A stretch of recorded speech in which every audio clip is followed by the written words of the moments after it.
Hello everyone, it is Darkseeker here again. Welcome back for another video. And it's time to go back to WoW mode, and the Knights of the Frozen Throne expansion is in full swing. People are playing around with the different cards. And Priest. Well, I don't play a lot of Priest, but when I see an interesting Priest deck, I'm all over it. Now this deck right here, by a player called, and I'm going to get the name wrong, Dpsimi, or is that Dpsimi, from Reddit. Very interesting Priest deck. It's unique. So, N'Zoth the Corruptor, Shadowreaper Anduin, Reno Jackson, those are cards that you expect to see. But look at some of the Death Rattle minions. You've got Mechanical Yeti, Clockwork Gnome. What on earth are those cards doing in this deck? It's a unique take on Reno Priest, certainly. Toshli is in the deck. Well, those cards all have one thing in common, and we're going to get to that in just a minute. Before we do, let's have a look at some of the other things in this deck. Spawn of Shadows. Deal 4 damage to each hero with the Inspire effect. That's pretty interesting. Obviously, you're taking damage to your own hero, but you have Reno Jackson to heal you up. But think of Spawn of Shadows played after Shadowreaper Anduin. Void form, deal 2 damage to your opponent. After you play a card, refresh this. You could do an insane amount of damage to your opponent on a given turn, right? So you Inspire, deal 2 damage. Spawn of Shadows. Inspire, deal 4 damage, plus your hero power is refreshed. That has the potential to kill your opponent very, very quickly. Another little combo in this deck that's really interesting is Spirit Lash. Lifesteal, deal 1 damage to all minions. Really good against aggro, but if you can combo it with cards like Blood Mage Thalnos, just to get the extra damage, you're dealing 2 damage to all minions, and you're getting that health back. It's insane. Right, now the favourite part of this deck for me is the spare parts synergy. Toshli, Mechanical Yeti, Clockwork Gnome. Yep, they give you spare parts, and I know Mechanical Yeti gives your opponent a spare part. I don't care about that too much. Well, sometimes it's bad, but those spare parts synergize very well with Lyra because they only cost 1, so you can play Lyra on turn 10, and theoretically you could have, let's count, 1, 2, 3, 4 spare parts. So you could play Lyra, combo with spare parts, play all of them, and just get loads of spells back. If you want to be fancy, Radiant Elemental makes the spare parts cost 0, so that's playing spells for 0 and getting spells, priest spells, back to hand. That's really good value. Finicky Cloakfield is probably the best spare part that you can get because you can combo the Cloakfield with Lyra, so you can stealth her. And of course by that point you've used the spare parts up, you've got loads of priest spells in your hand, but Lyra is stealthed, and then the following turn you just play out those new priest spells that you got from the previous turn. It's pretty insane. However, there is some creative uses of Finicky Cloakfield as well. Doomsayer. Often your opponent has a big board full of minions, and you can play a Doomsayer and they'll just trade into it. It'll absorb 7 attack and then they'll go face with the rest of the attack power. But they've killed your Doomsayer and their board is still there. Sure, it's healed you for 7 by taking 7 damage, in essence, but the Doomsayer's dead. With Finicky Cloakfield, unless they've got Twisting Nether, unless they've got a Kazakus Mystic Wool Potion, that Doomsayer is going to go off and that board is going to get wiped. Nobody expects it. Okay, let's assume that none of that works. Well, you've still got Kazakus in this deck. You still have N'Zoth the Corruptor. Can you imagine playing N'Zoth the Corruptor, getting Mechanical Yeti, Clockwork Gnome, Toshli back to life on the board, killing them off, getting even more spare parts, and then comboing all of the spare parts with Lyra. I mean, that's not a very likely outcome in a game, although in a control game that goes on forever, it's a possible outcome. But yes, N'Zoth the Corruptor, Kazakus are your two big bombs, your two big threats in this deck that can, in the case of N'Zoth, give you your board presence back. In the case of Kazakus, get Mystic Wool and negate your enemy minions. So pretty good indeed. Notice though that one card is missing from this deck. It does not play the Lich King. Now, if you've watched my previous videos, you'll know that I have mixed views on the Lich King. So let's forget about him for now. We can talk about him later. Okay, so we're starting off here against a Shaman. Now, please do excuse any misplays that I make with this deck. I am, as I say, I don't play a lot of Priest, and there are cards in this deck that are new and interesting, so I'm going to do my best here. We're at rank 4, and I like the opening hand. I like it a lot.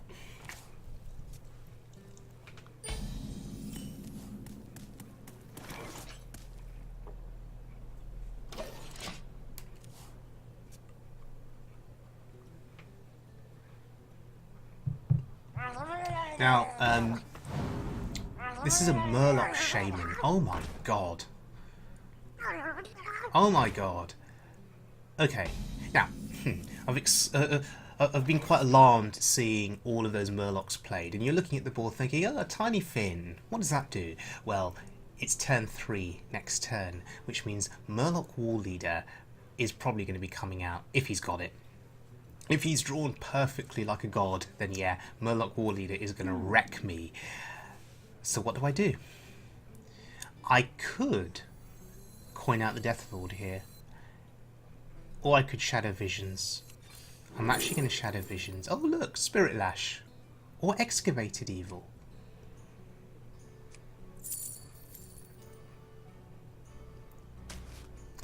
Excavated Evil would have been the safer pick, because if he now plays the War Leader, Spirit Lash does not kill the buffed up Murlocs because their health gets buffed. But thank God there was no War Leader. And I'm actually deciding on which emote to use. Yeah, I'm going to go with Brilliant. Because now we clear the board. That's so broken. And I'm happy to play the Radiant Elemental. Sure, it's going to take damage, but who cares? That's incredible. Yeah, that is incredible. And I'm really happy, by the way, that the animation on that was really quick. I was expecting Spirit Lash to hit each Murloc individually, and then for the health to come back to me, you know, one Murloc at a time. No, I'm really happy that the animation is sped up. Really good if you're roping, for example, and trying to decide on what to play next. So we should be in a pretty decent position here to win this game. Finger obviously is always something that you never want to see because they get value off of it, drawing Murlocs out of their deck. But with the board being what it is at the moment, I think he's going to struggle. He's going to struggle to remove this board.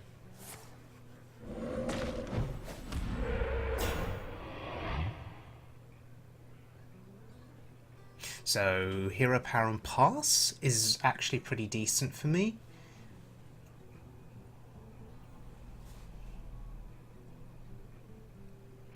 He's thinking about whether to commit anything else.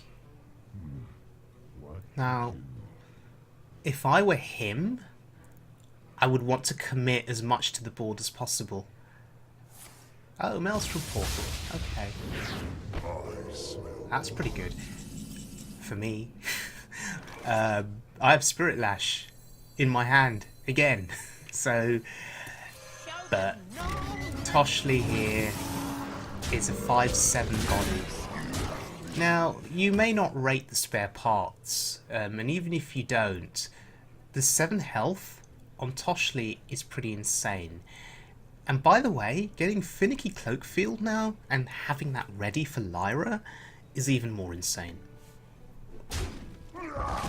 But I think at the rate this game is going, we won't even get an opportunity to play Lyra. Because I think he's going to concede well before. Now he goes to town, now he commits. Oh my god, Cold-Light Seer, so... Oh goodness gracious. Everything is awesome. Oh, hello. Well, that's an interesting card. And oh look, we have a coin. I mean, even if we didn't draw that, we have Light Bomb for 5. But this is pretty sweet.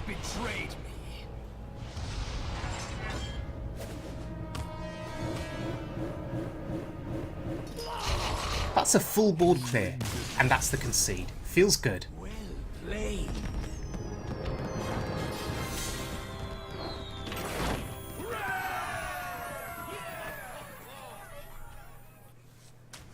Okay.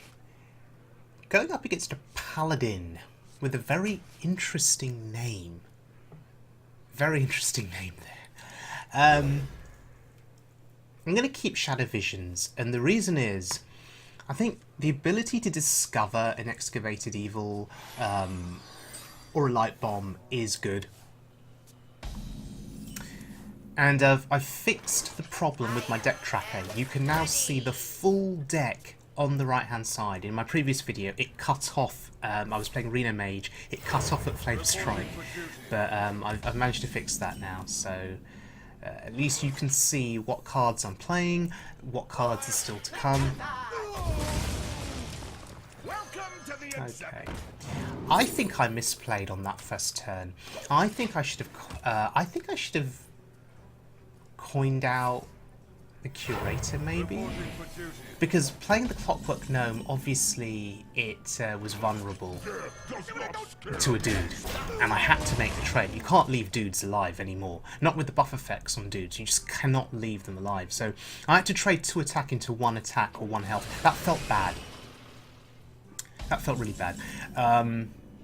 If I'd played Curator earlier, then maybe it would have traded better into the dudes.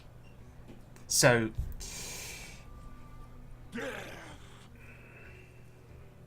do we kill Shredder? I mean, he then gets a minion that he can then use on the following turn. So no, we don't do that. We just trade 1 minion in. We trade in the Curator, I think. But maybe we discover it. We discover first.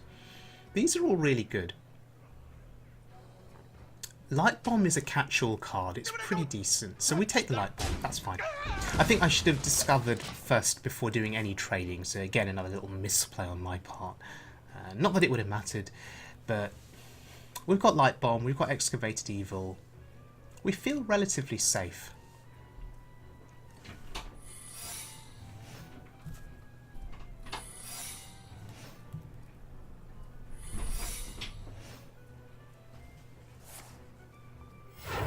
Reporting for duty.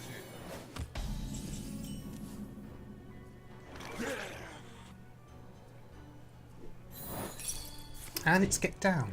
Okay. Get down!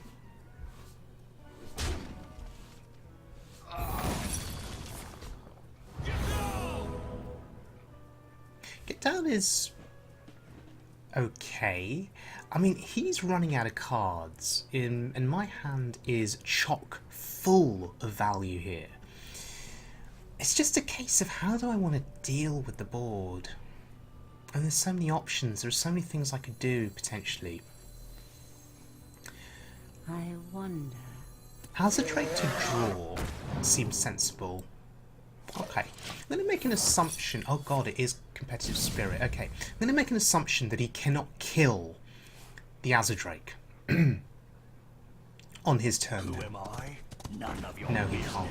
So now, look at the value that I'll get on my spells. Holy Nova gets increased damage. Excavated Evil gets increased damage.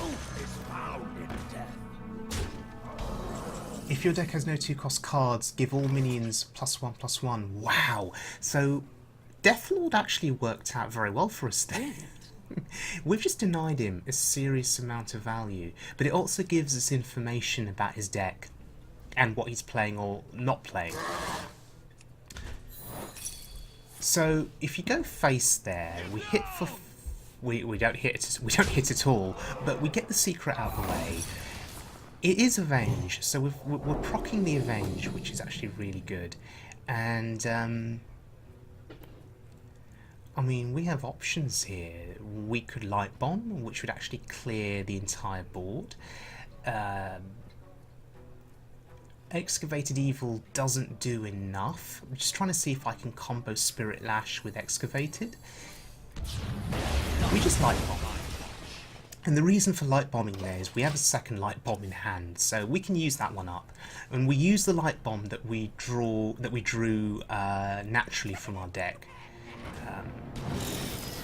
Okay, Doctor 7, interesting. So we could Light Bomb again, and he won't be expecting it. Alternatively, because we're not scared of dying, we could try and get some kind of a Sylvanas play in here. And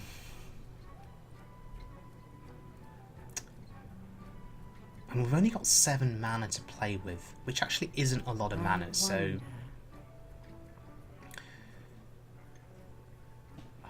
Holy Nova, Blood Mage Thalnos only does 3, Excavated does 3. Just trying to figure out an easy way to kill Dr. 7. There isn't. So Sylvanas on the board is a threat that he now has to deal with. What he may do is he may go ultra wide on the board. He may ignore her. That's often what you do. If you can't deal with her, you just ignore her. You flood, and you go wide, and then you go face. And that is exactly what he's doing. Well, he's going wide. And he's going face. Okay, sure. We don't have Reno Jackson in hand. So... can we steal Dr. Boom here?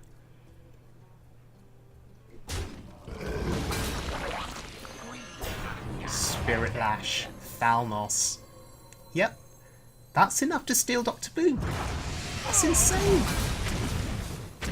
And it was a full heal until the boom bots went face there, but that is absolutely insane. Look at the value that we were able to get there. And we have Lyra, we have a spare part, we have a coin. I'm starting to see the value of the spare parts now. Initially I thought it was a bit of a gimmick. None of your business. But just seeing how cheap they are. I mean, look, they even combo with the Priest of the Feast, which is also very good. Now, on the left-hand side, we know that we can see that 2 noble sacrifices have been played, so we know it's not noble. We haven't seen Hydrologist. So the question is, how do we want to go about this turn? I'm going to assume it's Avenge. We've only seen 1 copy of Avenge, right? So, if it is Avenge... does it matter what order we attack with here and trade in? Hey, give me that! Draw a card. Kazakus, sure.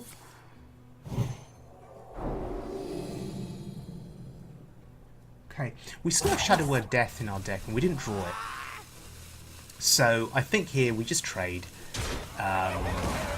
Holy Nova and Lyra actually is sensible. And I've left that turn very late, so I'm roping, which is not giving me very much time to think things through, but getting Circle of Healing in there just to draw the extra spell, it was worth it. It was absolutely worth it. And look at what we've got in our hand. We have so many ways now to get more priest spells from Lyra. Oh, he's killing her. Okay. Wait, that does 4 damage. Oh, he has Consecration. Okay, so Consecration plus the weapon kills off Lyra. Actually, I mean, it's fine for me because he had to invest 2 big cards to kill 1 minion. Oh, Oh, Spawn the Shadows. Okay. That'll be good for later. After we play our Priest Death Knight. So 6 damage is good. Doomsayer is in hand. We haven't played the Doomsayer, so I can summon the friendly minions. It's fine. So anyway, yeah, I was saying about Spawn of the Shadows. It would be good after we've played our Death Knight. But I don't think this game is ever going to last that long. He's seriously out of options. I stand corrected. That Enzoth has just given him options on the board. But we have ways of dealing with it. We have this Kazakus potion. The trouble with the Kazakus potion is it doesn't kill Enzoth. He has 7 health. That's actually really awkward. Okay. Hey, that's my cake!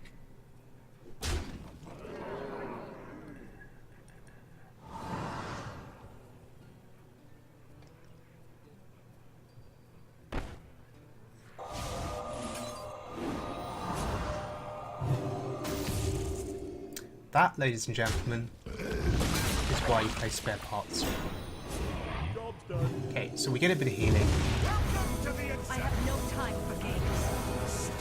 And I would say that on average, that's a pretty successful potion. I mean, we got Sylvanas back. Don't care about the Curator, don't care about the Kazakus. Just getting Sylvanas back is insane. And we're doing okay for cards. We're not going to hit fatigue anytime soon. And I really want to try out Spawn of the Shadows. I really want to try it out. No one's going to expect that card to be played. It's actually a win condition. It's actually a way of getting lethal. Priests are not known for their ability to get lethal. And I've just realised something. We have Raza in hand. So Raza, Spawn of Shadows, it's insane, right? Comboed with the Priest Death Knight. Yeah, it's just disgusting. The amount of damage you can throw out on a given turn then is insane.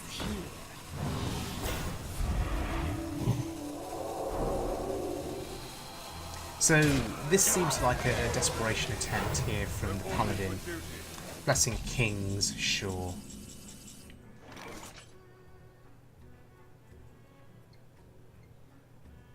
So do I want to try and steal something here?